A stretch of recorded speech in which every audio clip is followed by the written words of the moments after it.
Kepemimpinan kepala sekolah pada era teknologi. Untuk pertama sekali kita lihat dulu pengertian dasar dari kepemimpinan ini, bahwasanya kepemimpinan itu adalah kemampuan mempengaruhi atau mengarahkan. Jadi di kata-kata awalnya ini juga sering di dalam implementasi di lapangan, kepala sekolah ini salah kaprah. Memikirkan bahwasanya kepemimpinan itu adalah pelaksana. Bukan, tetapi mereka itu adalah seorang pemimpin. Apa perbedaannya dibanding dengan kepemimpinan yang lain? Ini barangkali kita lihat khusus pada sekolah, di mana pada apa yang menjadi tujuannya.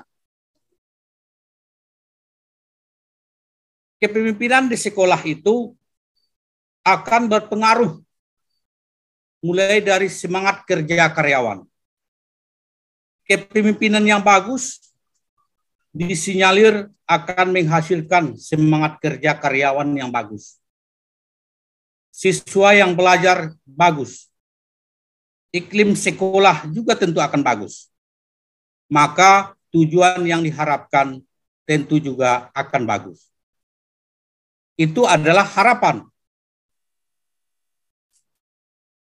Sebuah permasalahan di awal yang sering ditemukan oleh seorang kepala sekolah, ketika kepala sekolah itu diangkat, ada guru di dalam sekolahnya itu adalah guru yang senior, guru yang banyak lebih tahu, guru yang lebih tua, guru yang lebih berpengalaman. Ini sering salah kaprahnya itu menjadikan guru tersebut adalah penghalang untuk keberhasilannya. Padahal guru yang memiliki pandangan yang lebih matang tersebut, guru yang lebih mengalami kemampuan tersebut, pengalaman tersebut dapat dimanfaatkan oleh seorang pemimpin untuk kemajuan suatu organisasi, yaitu sekolah. Kita lihat dalam teori dasarnya. Pada dasarnya, gaya kepemimpinan ini ada dua hal. Yang pertama dari teori X, kemudian dari teori Y. Teori X ini adalah teori kepemimpinan lama. Mungkin ini dipengaruhi oleh keadaan Indonesia waktu itu dijajah, karena bunyi teori X ini mengatakan manusia itu akan bekerja apabila ia dipaksa. Manusia itu bekerja apabila dia diberi imbalan. Kemudian teori yang kedua, manusia itu teori Y, manusia itu akan bekerja apabila ia dihargai. Barangkali di dalam kepemimpinan saat ini, yang paling tepat, kedua hal ini hendaknya dapat kita gabungkan. Seorang terpimpin mungkin akan berkurang kinerjanya kalau kita hanya mengandalkan satu teori saja. Kita mengandalkan cuma kita gunakan sistem paksaan saja, teori X. Mereka dipaksa supaya bekerja. Kita gunakan kekuasaan, kita lakukan otoriter. Mungkin hasilnya tidak maksimal pada saat sekarang ini. Atau berikutnya, kita cuma melakukan penghargaan saja. Kita hargai mereka bekerja, tetapi mereka tidak pernah kita berikan sesuatu teguran. Ini juga barangkali akan berimbas terhadap apa yang dilakukan oleh karyawan, termasuk di dalamnya adalah guru-guru dan siswa-siswa di sekolah. Saya ingin menyederhanakan pengertian kepemimpinan ini dalam istilah minum kopi, karena saya suka kopi ini, makanya saya buatkan istilah minum kopi. Kalau kita minum kopi di kedai, maka yang akan kita temui, yang membuat kopi itu akan membuat kopi, gula, dan air. Orang yang masuk ke dalam kedai kopi, mungkin saja menginginkan, saya hendaknya lebih banyak gula, tapi sedikit kopinya. Atau kebalikannya, saya ingin lebih banyak kopi, tetapi sedikit gula. Tetapi tidak ada yang meminta kopi itu saya sedikit airnya, tidak ada. Kenapa? Itu saya hubungkan dengan pemimpinan. Di dalam kepemimpinan, kalau saya katakan itu orientasi gula itu ibarat orientasi tugas, kemudian kopi itu adalah orientasi air orientasi hasil, dan air itu saya buat hubungan. Ini artinya hubungan kerja dalam level manapun seseorang tersebut, walaupun dia pemimpin dalam tingkat bawah, walaupun dia pemimpin dalam tingkat atas, maka dia memerlukan hubungan kerja, baik sifatnya vertikal maupun horizontal. Baik hubungannya sesama satu tingkatan, satu level, misalnya kepala sekolah dengan kepala sekolah, guru dengan guru, maupun kepala sekolah dengan atasannya, atau dengan bawahannya guru, atau dengan murid-murid. Mereka tetap harus memiliki hubungan kerja yang baik. Tetapi pada dasarnya orientasi tugas dan orientasi hasil ini tergantung kepada pemimpinnya. Ada memang yang mengejar cuma supaya penting tugas selesai. Terserah bagaimana, penting selesai tugas. Ada penting selesai hasil, ada yang seperti itu. Jadi ini adalah tipe-tipe gaya kepemimpinan yang berlaku. Saya ibaratkan dengan minum kopi ini untuk mempermudah saja, supaya kita mudah mengingatnya. Dari 3 macam hal tadi, terbentuklah beberapa gaya kepemimpinan.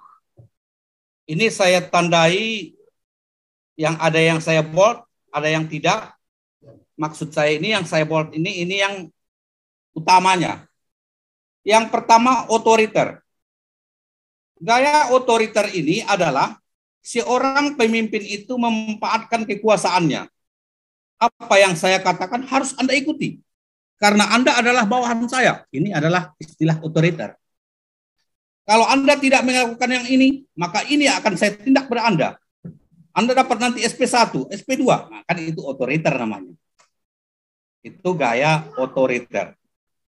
Kemudian birokrasi. Birokrasi ini adalah seorang pemimpin di mana memikirkan bagaimana birokrasinya. Misalnya, kalau ada sesuatu yang dari siswa, maka dia tidak boleh langsung kepada kepala sekolah, karena birokrasinya harus ke guru dulu. Atau ada yang dari guru ke kepala sekolah, dia langsung ke dinas, nggak boleh, harus melalui kepala sekolah dulu. Dia memikirkan birokrasi. Itu adalah gaya kepemimpinannya. Kemudian ada transaksional. Gaya kepemimpinan transaksional ini adalah gaya kepemimpinan yang memikirkan ada kerja, ada imbalan. Seperti itu kira-kira. Tidak ada kerja, maka tidak ada imbalan. Baik kerja yang imbalan yang sifatnya uang, ataupun suatu barang, ataupun sesuatu bentuk jasa. Kemudian yang keempat adalah demokratis. Ini gaya kepemimpinan demokratis ini adalah pemimpin di dalam melakukan suatu kegiatan, di dalam suatu kegiatan kepala sekolahan. Maka ia akan memusyawarahkan dulu terhadap guru-gurunya. Dia tidak akan mengambil keputusan sendiri. Maka ini adalah tipe kepemimpinan demokratis. Kemudian delegatif. Seorang pemimpin itu harus mampu juga melakukan satu gaya kepemimpinan delegatif. Apalagi kalau tipe sekolah yang dipimpinannya itu adalah lebih besar. Kalau di SD saya barangkali cuma gurunya 6, guru kelasnya 6, guru olahraga 1, guru agama 1, kemudian ada karyawan 2, itu barangkali kegiatan delegatif ini masih kurang. Tapi bagaimana kalau di SMP? Gurunya ada 30, ada 40. Perlukah? Mungkin lebih perlu. Atau kegiatannya itu lebih banyak. Di SMA lagi, ini lebih banyak. Maka itu perlu. Ini adalah yang delegatif. Kemudian transformasional. Transformasional ini adalah kepemimpinan di mana pemimpin tersebut mengalihkan kegiatannya kepada orang lain.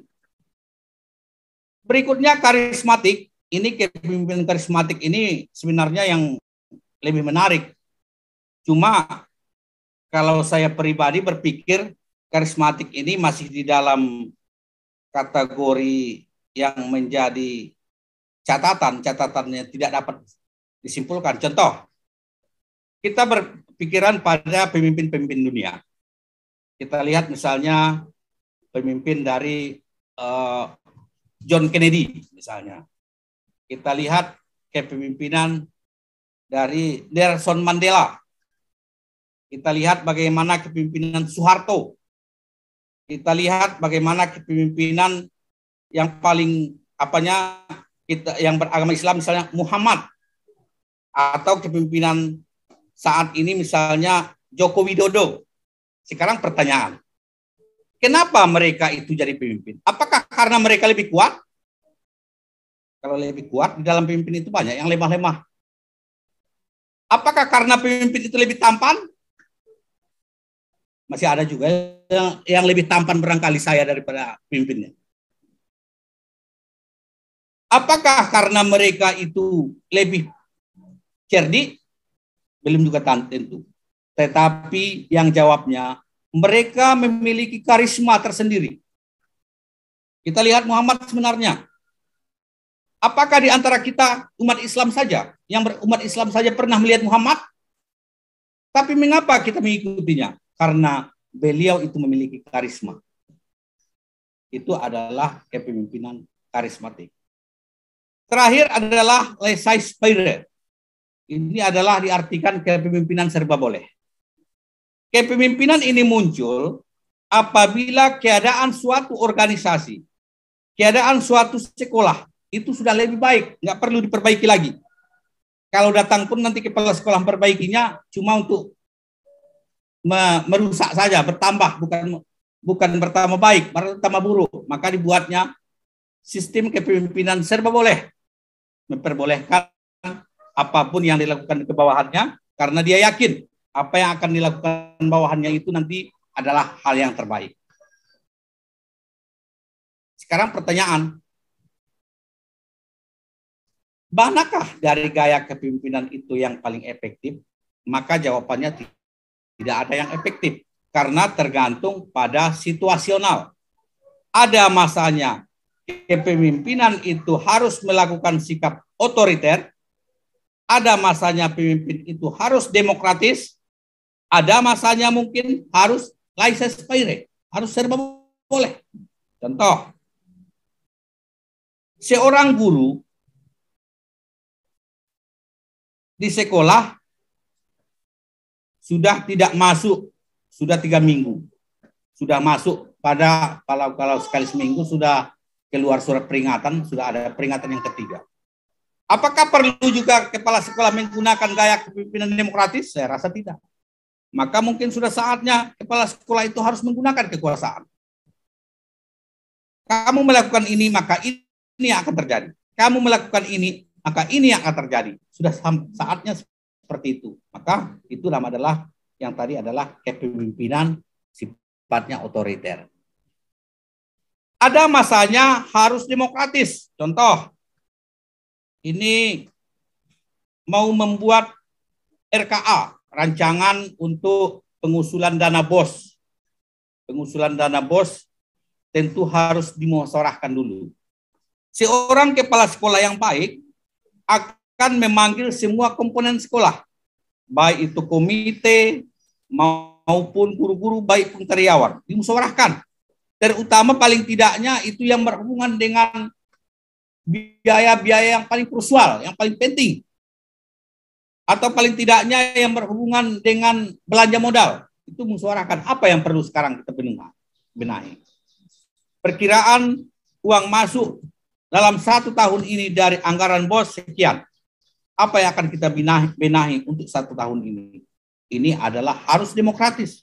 Tidak bisa apa kata kepala sekolah saja. Tentu harus dimusyawarahkan dengan yang lain. Atau berikutnya, mungkin saja harus menggunakan kepemimpinan serba boleh ini. Kapan?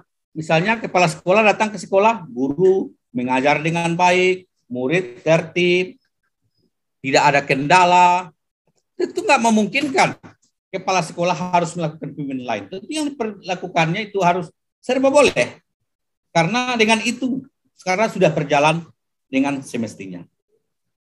Sekarang kita lihat apa hal dari kesemuaan keadaan di sekolah itu. Guru-guru yang mengajar ini, walaupun kita manusia semuanya, itu memiliki 4 kelompok. Kelompok pertama, kelompok yang mau dan mampu. Kelompok kedua, kelompok mau tetapi tidak mampu. Kelompok ketiga, mampu tetapi tidak mau. Dan yang keempat, ini yang parahnya, tidak mau dan tidak mampu. Sekarang, tipe kepemimpinan mana yang cocok terhadap hal-hal yang demikian? Ini kalau mau dan mampu, ini sudah laissez faire, ini nggak perlu itu dibimbing lagi. Kalau guru-gurunya sudah mau, guru-gurunya sudah mampu, lanjut saja. Nggak perlu disekat-sekat. Ada yang mau, tetapi tidak mampu. Tentu ini perlu dibimbing, perlu disupervisi. Bagaimana supaya mereka yang memiliki kemauan ini mempunyai kemampuan melalui supervisi. Kalau kepala sekolah tidak mampu melakukan supervisinya karena keterbatasan pengetahuan, dia dapat meminta pada orang lain untuk membantunya mensupervisi. Sehingga dia nanti akan mencapai level mau dan mampu. Kemudian mampu, tetapi tidak mau. Ini kunci utamanya adalah berada pada motivasi. Tentu kepala sekolah harus berpikir bagaimana memotivasi orang yang tidak mau ini sehingga mau. Karena mampunya sudah. Sehingga dia nanti berada pada level mau dan mampu. Yang paling susah ini yang tidak mau dan tidak mampu. Ini pada level ini kerja berat bagi seorang pimpinan. Tentu dia harus melakukan baik yang sifatnya nanti berupa bimbingan, baik sifatnya yang merupakan pengarahan global, yang jelas dia berupaya sangat keras agar guru-guru yang berada pada level tidak mau dan tidak mampu ini dapat berjalan, minimal memasuki level 2 atau level 3 ini. Berikutnya, ini saya contohkan sebuah kasus. Misalnya seorang guru bernama Ani ada di sekolah B. Dalam rapat pembagian kelas, ia diputuskan mengajar di kelas 6. Ani tidak siap mengajar di kelas 6.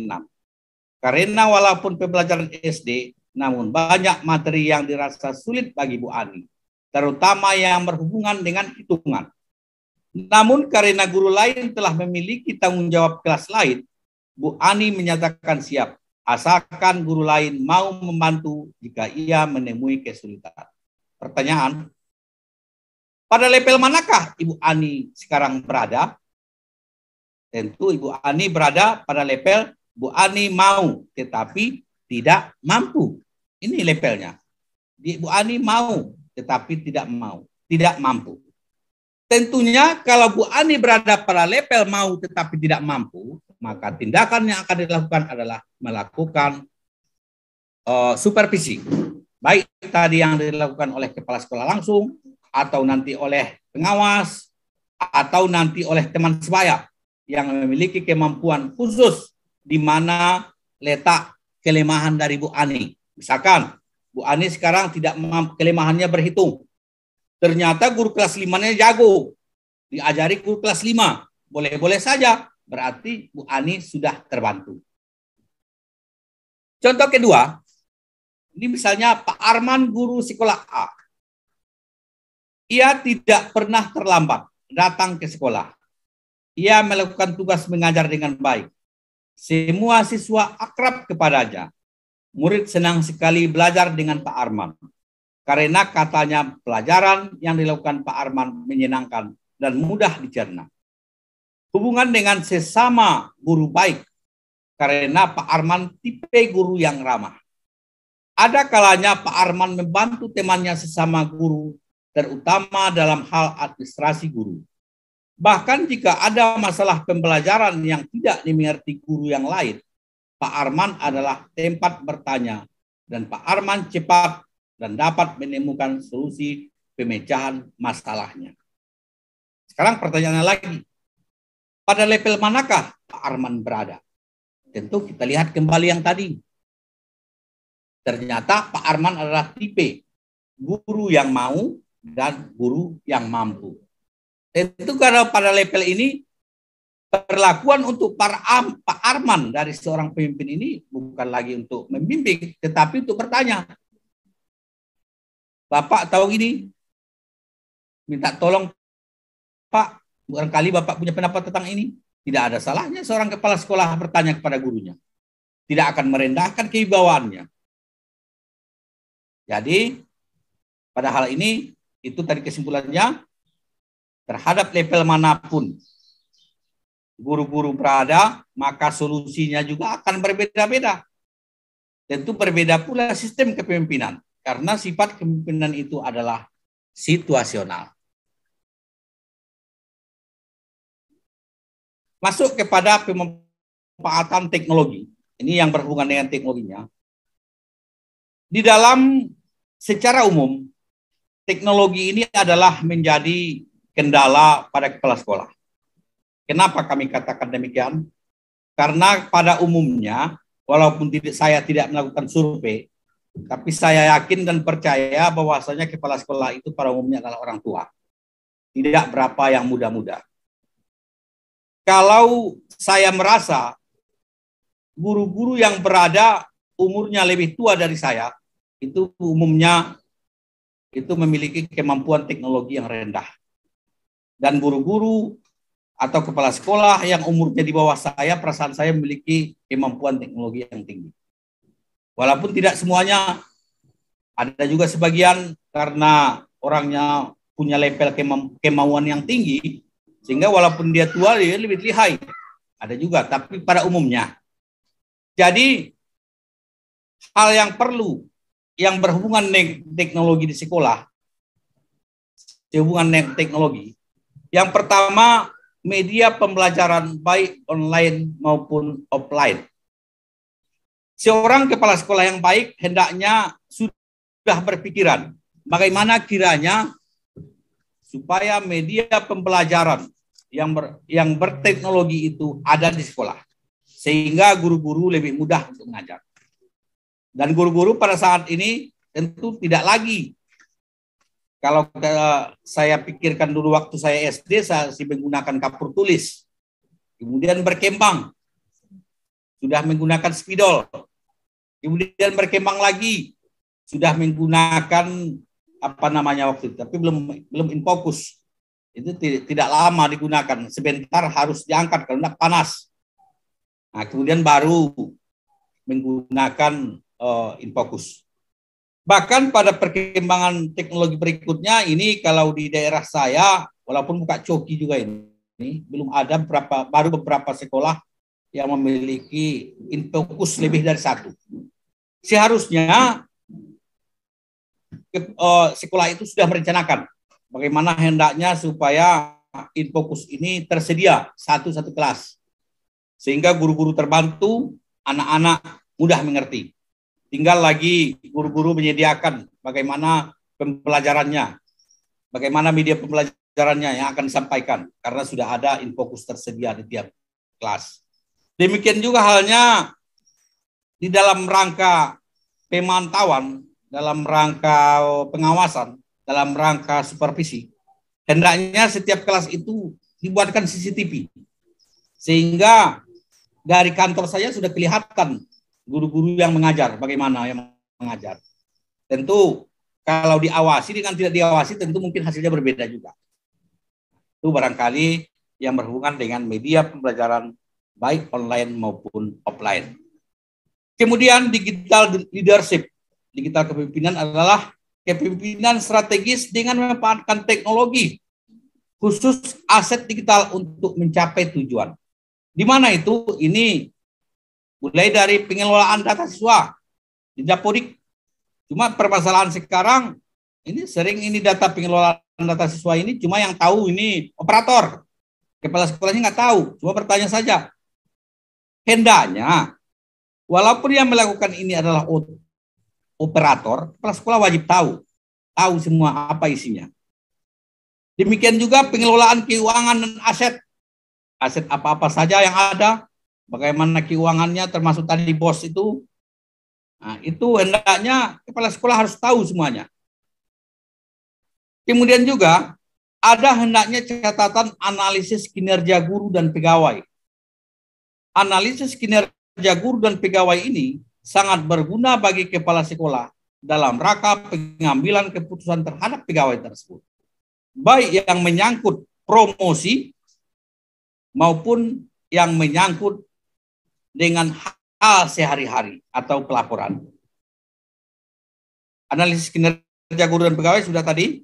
Kemudian perkembangan studi lanjut bagi siswa. Nah, ini data sekolah secara online, hendaknya data sekolah yang keempat dia melanjutkan ada sehingga dia bisa memilih. Berbeda dulu dari zaman kita. Kalau saya pribadi dulu kemana sekolah? Nggak tahu kita kemana ke sekolah. Yang penting sekolah itu saja. Cuma berketepatan perginya ke SPG. Jadi larinya ke guru, maka jadi guru. Itu waktu itu. Kayak anak-anak kita sekarang tentu nggak mungkin seperti itu. Kita lihat apa perkembangan dalam dirinya, apa yang menonjol, apa yang kurang. Tentu melalui itu dapat kita merencanakan apa yang akan dilakukan untuk selanjutnya. Jadi sekolah ini hendaknya memiliki catatan perkembangan studi lanjutan bagi siswa. Misalnya dia di SD ada catatan tentang perkembangan SMP, baik yang terdekat sampai pada yang jauh. Kalau anak berada di SMP, maka sekolah hendaknya memiliki catatan perkembangan siswa pada tingkat SMA, sehingga mereka nanti bisa memilih SMA mana yang akan mereka tempati nanti setelah mereka tamat SMP. Demikian juga akses internet ini amat penting untuk pelaporan secara vertikal. Misalnya laporan kepada Dinas Pendidikan, laporan sekolah kepada UPTPD, Korwil sekarang, koordinator wilayah. Barangkali di kabupaten yang lain juga sudah banyak sekarang yang Korwil namanya, koordinator wilayah kecamatan. Maka harus disiapkan pelaporan.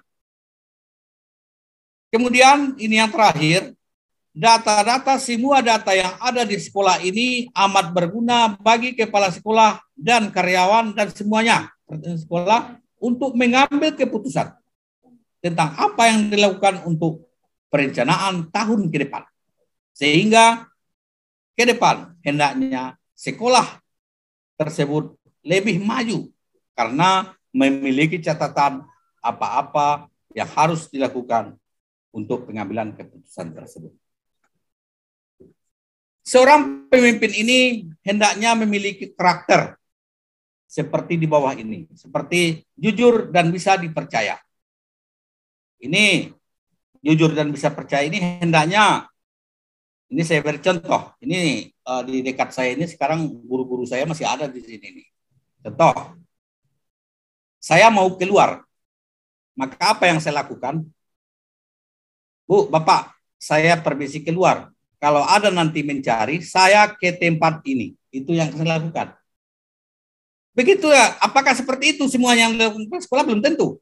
Ada barangkali pernah saya mendengar, apa katanya? Saya letakkan saja tas saya di atas meja, supaya guru-guru tidak balik. Biar nanti guru-guru menyangka saya masih balik, padahal saya sudah balik. Kan itu berarti tidak jujur. Berarti kepala sekolah yang seperti itu tidak jujur. Jujur saja. Atau bilang, saya ke tempat ini, tapi nanti kalau sudah waktunya lama, maka saya langsung pulang ya. Kalau saya ke guru-guru saya berseloroh lagi tuh. Berselorohnya gini, Bapak Ibu, saya pergi keluar ya. Kalau saat waktu maghrib saya tidak datang, pulang saja Bapak Ibu.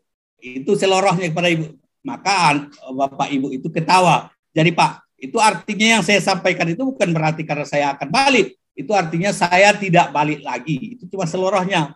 Selorohnya, kalau saya nanti maghrib tidak datang, maka Bapak Ibu pulang saja.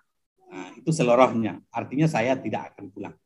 Kemudian bijaksana dalam pengambilan keputusan. Ini baik bijaksana di dalam memperhatikan semua guru. Tidak boleh dibedakan. Yang ini gurunya pemilih saya. Ini harus lebih di mata saya. Ini gurunya pintar. Ini agak bodoh. Ya agak kurang lah. Itu tidak boleh seperti itu. Semua guru di hadapan kepala sekolah itu adalah sama. Mereka berbeda cuma dari segi kinerjanya. Bagi kinerja yang baik, maka mungkin nanti di dalam penilaian PKG-nya lebih baik. Bagi kinerjanya yang kurang, mungkin akan nilai PKG-nya nanti kurang. Itu ya bisa terjadi. Tetapi di dalam segi pandangan kita tidak boleh ada seorang guru pun yang dianaktirikan. Kemudian jadilah teman bagi mereka. Ini ada juga asumsi yang salah di lapangan ini. Gini, saya mendengar apa yang disampaikan oleh kepala sekolah seperti ini. Saya sudah kepala sekolah ini tidak mau bicara banyak. Kenapa seperti itu? Kalau saya nanti bicara banyak, takut saya kewibawaan saya berkurang di hadapan guru-guru. Padahal kewibawaan itu bukan dari situ. Kalau Bapak Ibu akrab dengan guru-guru bukan berarti kewibawaan Bapak Ibu lebih banyak, bukan seperti itu. Kewibawaan itu datang sendirinya apabila telah melaksanakan jujur, melaksanakan tugas dengan baik. Wibawa Bapak Ibu itu sudah datang dengan sendirinya. Jadi tidak perlu harus diam-diam supaya berwibawa, itu tidak perlu. Berikutnya, hindari bahasa vulgar dan merendahkan. Nah, ini saya rasa kita sebagai pendidik ini sudah paham ini. Tidak mungkin berbicara kotor-kotor. Nah, bahasa-bahasa itu kita harus Bapak Ibu kan bicaranya baik semuanya dan walaupun kita merasakan bahwasannya guru ini adalah guru kita kepala sekolah, kita tidak boleh merendahkan. Demikian juga misalnya guru dengan murid-murid, mereka juga tidak boleh merendahkan. Nah, tetapi berbicara layaknya seorang guru. Itu saja. Layaknya seorang guru harus berbicara seperti guru. Berikutnya mau mendengarkan masukan. Ini kadang ada juga beberapa kepala sekolah, dia yang apa yang dilakukannya itu yang benar. Apa yang dilakukan orang lain tidak ada yang benar. Padahal yang benar, apa yang dilakukannya itu selalu benar buat dia. Apa yang disampaikan orang lain selalu benar buat orang lain. Sementara yang mestinya apa yang dilakukan kepala sekolah itu mestinya harus mendengarkan perkataan orang lain. Nggak perlu kita melihat siapa yang berbicara, tetapi apa isi bicaranya. Itu yang terpenting. Ini si B ini cuma karena ini cuma penjaga sekolah ini. Nggak betul itu apa yang dibicarakannya. Jangan lihat orangnya dulu, tapi lihat isi ceritanya. Lihat apa yang dikatakannya. Seperti itu hendaknya seorang kepala sekolah menyikapi. Kemudian terapkan etos kerja yang diharapkan. Nah, jadi di sekolah ini yang penting kerja itu harus dilakukan sesuai dengan apa yang seharusnya. Apa yang menjadi tanggung jawab pada kegiatan masing-masing. Contoh, guru kelas kerjakan saja tugasnya selaku guru kelas di kelasnya. Itulah yang akan dipimpin. Guru bidang studi agama, kerjakan saja kerjanya sebagai guru agama. Seperti itu. Kemudian, seorang kepala sekolah itu bersama dengan personel sekolah hendaklah mengejar visi. Makanya jangan lupa visi itu hendaknya ditempelkan pada tempat yang strategis, yang mudah dilihat. Nah, kemudian sudah disusun apa yang akan dilakukan agar misi-misi ini terlaksana dalam bentuk perencanaan dalam skala kecil. Berikutnya saran kepada pemimpin di sekolah.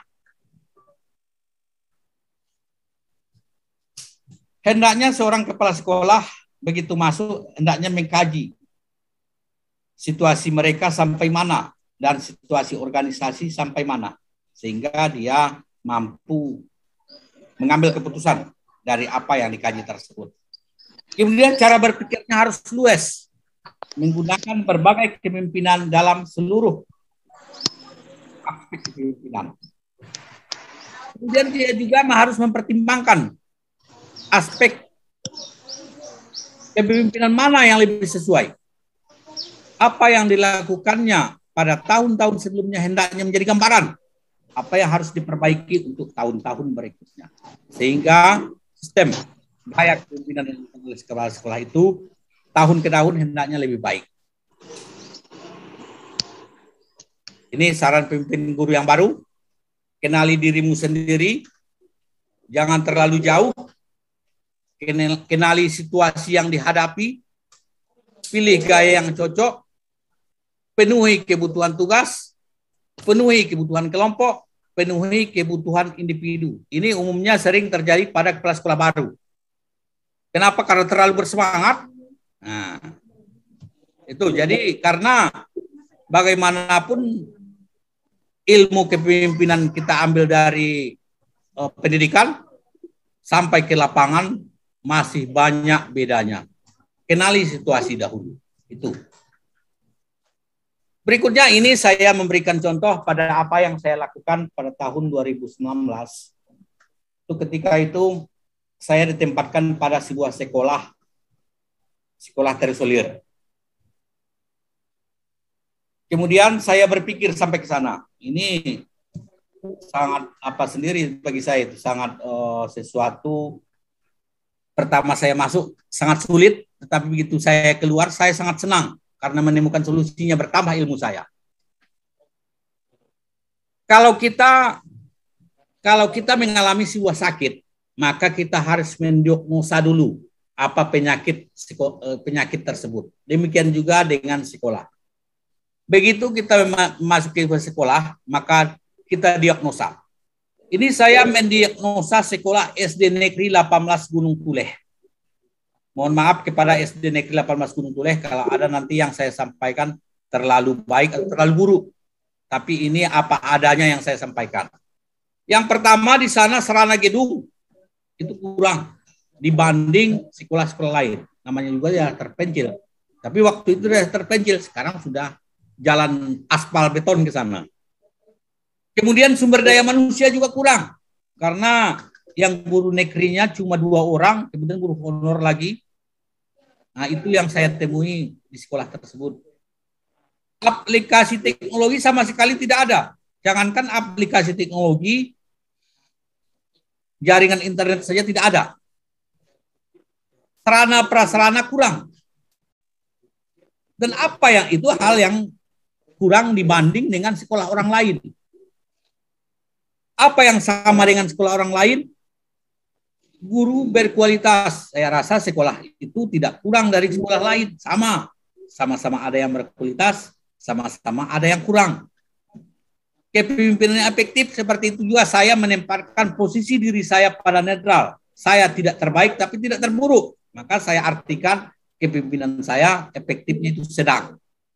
Kemudian kurikulum juga sedang. Sama dengan kurikulum yang dipakai oleh SD teman saya sebelah saya. Tapi ada kelebihan. Apa itu? Moral yang tinggi. Begitu saya masuk ke Siligawan Gadang itu, apa yang saya temui? Pas saya sampai di jembatan, itu seorang ibu menemui saya. Oh, Pak, Bapak kepala sekolah baru di sini ya? Salaminya. Semoga Bapak betah di sini ya. Moral tinggi orang, keramah tamahan orang itu amat tinggi. Kemudian dorongan orang tuanya agar sekolah anak itu amat tinggi. 2 hal ini menjadi catatan bagi saya. Ini catatan awal bagi saya untuk memajukan sekolah. Bagaimana sekolah ini supaya lebih maju? Dia cuma kelebihannya cuma memiliki moral yang tinggi sehingga dia cuma memiliki orang tua. Pada saat itu saya panggil semua personel sekolah. Bahkan istilah di kampung itu ada istilah ninik, mama, saya panggil semuanya. Saya rundingkan. Saya ingin berbuat untuk sekolah di sini. Saya merasa sekarang saya orang sini. Baik buruknya saya ada di sini. Mana saya yang salah, tolong dikoreksi. Saya ingin berbuat bagaimana supaya sekolah kita ini lebih baik. Dan apa hasilnya? Ini, pada saat itu berketepatan ada dari Kemendikbud itu lomba budaya mutu. Waktu itu dari Dinas Pendidikan saya ditawari, kemudian masuk, dan mudah-mudahan setelah 6 kali seleksi sampai mencapai 10 besar.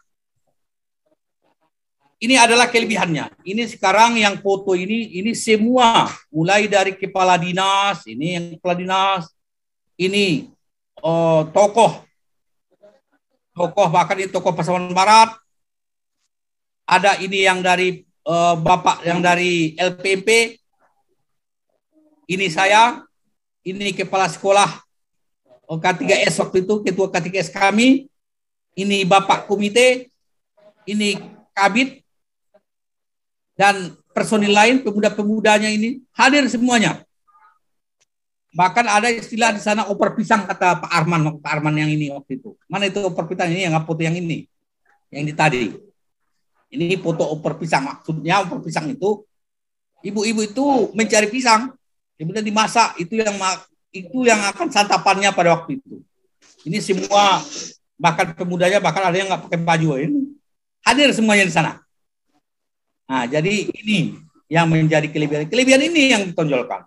Sehingga pada waktu itu kami mampu masuk ke 10 besar, dilakukan grand final lomba budaya mutu tahun 2019 itu di Surabaya oleh Kemendikbud. Walaupun pada saat itu tidak dapat juara lagi, cuma masuk grand final, tetapi itu suatu hal yang membanggakan. Karena kalau kata Bapak Sesepo di sana, wah Pak Abisar, jangankan untuk level ke pusat, sedangkan level untuk kabupaten saya tidak pernah bermimpi Pak Abisar. Sangat berterima kasih Pak Abisar. Itu yang dilakukannya. Jadi itu barangkali yang dapat saya sampaikan dalam kesempatan ini. Mohon maaf jika Anda tahu ada dalam penyampaian saya terlalu menohok atau kurang berkenan. Warahmatullahi wabarakatuh.